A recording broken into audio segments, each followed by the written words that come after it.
nada, não é? Mãe, eu tô bem. Olha, eu não tenho nada. Me diz uma coisa, Cacilda. Por que se alterou tanto quando viu Leon, Barra e Banheiros? Deu a cara com a mesma roupinha que ela. Porque aquele nome é mau. Muito mau. É o homem mais mau de todos os homens. Celina, estão te procurando lá fora. Ai, minha amiga, madrinha, não deixem a minha mãe sozinha. Por favor, tá? Não se preocupe, Celina. Aquele homem é mau. Aquele homem é um diabo. Toma. Vitor Manuel?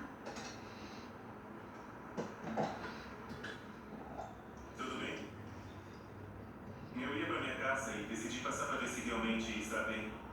Então está preocupado comigo? Claro que eu tô preocupado. Como eu não ia estar preocupado se desmaiou nos meus braços? Foi muito assustador, né? Muito. Eu tentei fazer você reagir e nada, estava inconsciente. Está bem de verdade? Estou. Então foi quando me carregou e me levou pro posto? Aham. Então, me carregou e suas pernas tremeram. Quer dizer, não por eu ser pesada, mas por ter medo que eu morresse. Como pode pensar nisso, Cê? Você é morta? Não brinca com isso. Ah, não, eu não tô brincando. Só quero saber os detalhes. Bom, agora que você me falou, as minhas pernas estavam tremendo sim.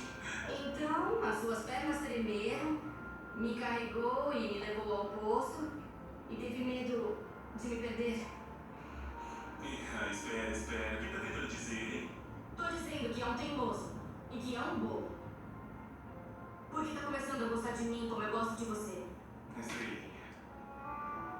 Não crie ilusões, vai. Eu nunca vou te amar. Pelo menos não como você